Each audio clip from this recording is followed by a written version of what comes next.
Metal Arhead Reacts. I trust that everyone is having a wonderful day today, guys.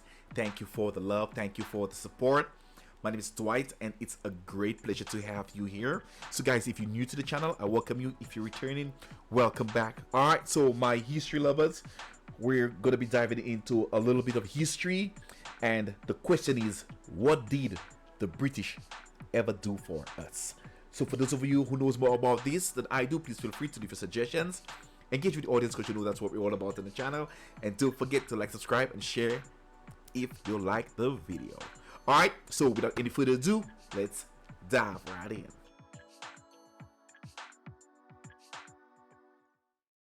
What did the British, ever do for us scientifically? Apart from the sanitation, the medicine, education, wine, public order, irrigation, roads, a fresh water system and public health, what have the Romans ever done for us? Nowadays, our education system regards the British as brutal colonists who enslaved populations, subjugated the world. Out of roughly 200 countries in the world today, the Brits colonised, settled or invaded about 90% of them, which I think is fairly impressive, or at least I think the Romans would think it was impressive. During the Empire. Would we have been better off without those bastard Brits? Now, as it happens, they may have some redeeming features. If you look at their scientific contribution, at least. Now, this is a slightly different video to normal, and I'm going to talk about the British scientific and technological achievements. Okay. And inventions, even though I could mention trivial things like the British invention of some of the best countries in the world, like Australia, Canada, Singapore, New Zealand, Poland, America. Well, maybe not invented, but they were certainly highly influenced. Polish. Or even the only decent country in the Middle East, which is Israel, courtesy of Mr. Balfour, and many other countries that have a great deal to be proud of, such as Malaya, South Africa, Fiji, Kenya, Botswana, Sri Lanka, India, all wonderful British creations. But we're a science channel, and we're going to look at science. Now, the list is long of scientific achievements, and I'm only going to look at the really big ones and some of the more important ones. All right. Let's start. Let's start with transport and engines. So the British invented the railways, steel tracks, railway locomotives. In fact, wherever the British went, railways followed. So they put in railways in Germany, India, South America, and of course everybody copied that. Then we have the modern bicycle, initially called the Rover Safety Bicycle, apparently. Chain drive, caster steering, and relatively small wheels. I didn't know. Invented by the Rover Company. In fact, in Poland, the word for bicycle is Rover. And yes, it's the same company that makes Land Rovers. Now, the British obviously invented the first engines, which was the steam engine, and that broke us free from back-breaking animal and human-powered devices. Yeah. Now, while the British were inventing the steam engine, they, of course, had to invent the piston, and more importantly, the piston ring that seals the piston, a truly remarkable technological invention, which is even now being developed further. And the piston ring is the basis for petrol engines and diesel engines, in fact. Virtually every I had engine. no idea. No Brits, no engines. Oh, and this is what it said. No Brits, no engines. I had no idea the pistons were invented by the Brits. My God, man, that's amazing. And look here, I'm starting to learn some new stuff, man. All right, go Brits back and let's continue watching. And diesel engines, in fact. Virtually every engine. So no Brits, no engines. Next, they invented the first engine-powered ships, obviously steam-powered. Ships' propellers, steel ships, the steam turbine, initially for powering ships, but now it powers the generators in every coal electricity generating plant and every nuclear generating plant. So that's about 50% of all the electricity that's generated today, all courtesy of Mr. Parsons. Then we have the jet engine. Yes, the Germans independently invented it in the Second World War. The turboprop engine, invented by the Brits, the first turboprop aircraft. So if you don't fly in an airplane powered by a jet engine, which was largely due to the Brits, it's a turboprop aeroplane, which was invented by the Brits. Okay. And of course, the turboprop is the basis of the gas turbine, which is used to generate another 20% of the world's electricity. We also have the modern car layout, front drive, transverse engine, independent suspension, CV joints on the front wheels. Before that, companies tried all sorts of arrangements. So, for example, the Germans famously had the engine and everything at the back, but since 1959, most cars use the mini minor equivalent. Ever been on a vehicle that uses steel wheels? Pretty uncomfortable. But don't worry, the Brits invented the pneumatic tyre. So it looks like the British have invented pretty much everything that runs on the road. Pretty much. They didn't invent the road, that's just about it. Yeah. Well, actually they did. Tarmac roads, or tarmacadam, was invented by a Scot and a Welshman. Scottish. Oh. Then we have steel bridges. And here's a very interesting one, the modern traffic roundabout in the 1960s. Now, you might think that roundabouts have been around since way before the 1960s, but the Brits had the inspired idea of changing the rules for the roundabout. In other words, yield idea. Right, let me just take a look into this and just read it. Roundabout began with the UK shows with the research laboratory engineer. Oh, very nice. Frank Blackmore. Okay, let's continue watching. Of changing the rules for the roundabout. In other words, yield to enter, which massively increases the efficiency of the roundabout. Yeah. Then we have the cat's eye reflector. Caterpillar tracks, which the Brits invented just before they invented the tank. Okay. So there's much more we could talk about in terms of transport technology, but we must move on to other industrial and technological stuff. Now, of course, Britain famously started the Industrial Revolution in the 18th and 19th century, and it's debated why it started in the United Kingdom, but clearly there was something special going on that made that spark.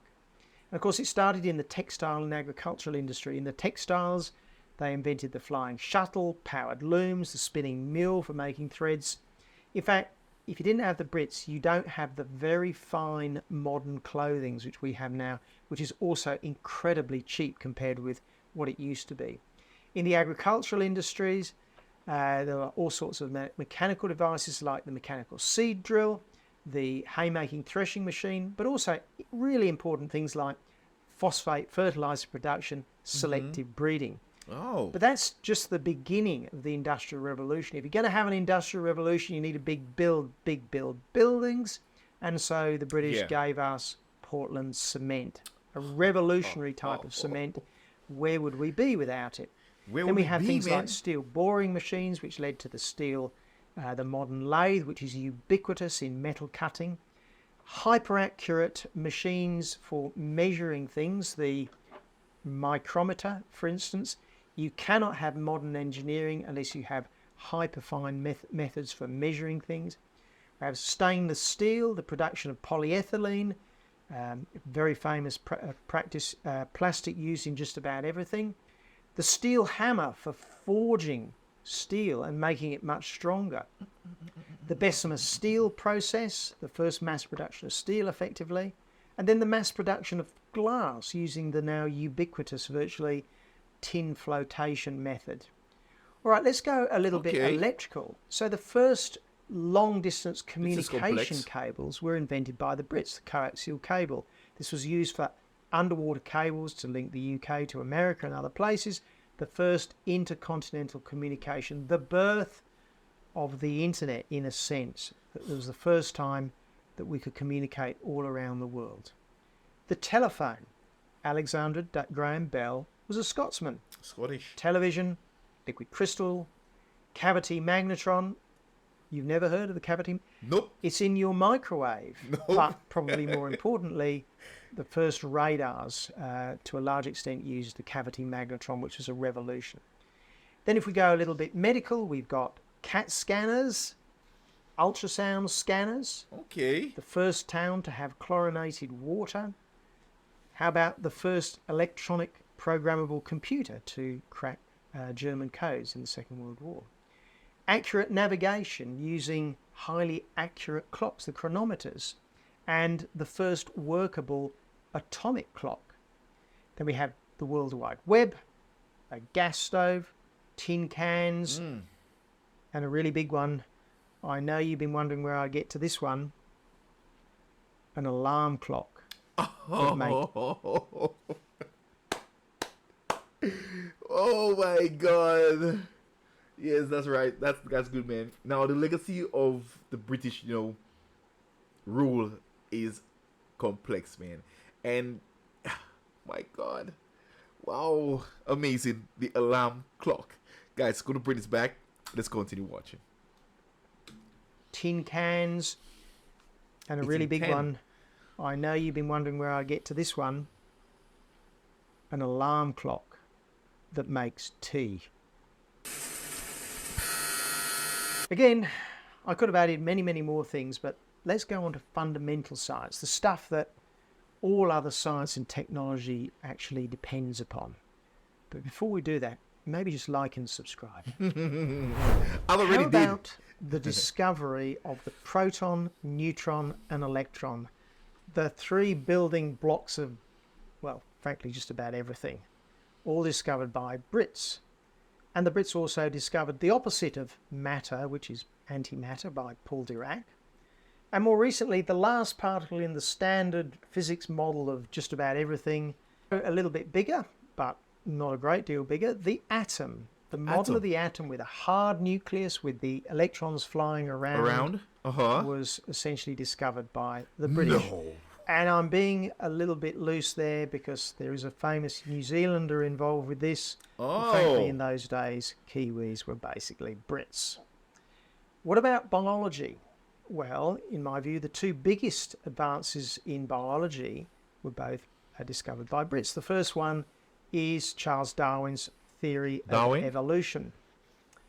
And then you have the discovery of the structure of DNA at Cambridge University. Fundamental molecular biology, of which the whole DNA revolution has been based on. And yes, I know Watson was an American and Wilkins was a Kiwi. Anyway, of course, the discovery of the structure meant this explosion in growth of the whole DNA industry, effectively, such as DNA fingerprinting, now invented by the Brits. Now let's go back to more basic, very fundamental, and possibly more important medicine. We have antiseptics, antibiotics, vaccines, all three invented by Brits. But let's go back to physics now. So we have Newton's laws of motion, Newton's laws of gravity. Where would we be without Sir Isaac Newton? We essentially couldn't predict anything. Back onto the physics, the laws of optics and the way that radio waves travel. Light, the laws of electromagnetic propagation in signals and wires. Scotsman James Clerk Maxwell's. You don't have any mobile phones or computers or communication cables without Maxwell. And then we have electromagnetic induction from Michael Faraday's. If you don't understand magnetic induction, there are no electric motors. There's no electric generators. Basically, the whole backbone of the electricity system, you owe it to the Brits. Or in mathematics, and there are a lot here, so I'm going to pick the really big one, which is the invention of calculus, yes. There was another guy called Leibniz who also invented it at the same time, but essentially Newtonian calculus is at the basis of a huge amount of advanced science of engineering. It's as fundamental as algebra and arithmetic. Now, this list is not complete. There are literally a zillion other things that the Brits have contributed to. Actually, there is just one more. The flushing loo. No. Now, obviously, much of what those British scientists did was based on other scientists from lots of other countries, and the Brits were just part of this magnificent thing which we call Western civilization. Of course, there were French and there were Germans, and the scientific development and advancement then spread to the United States and now to the Far East. But the contribution of the Brits were utterly fundamental on so many levels.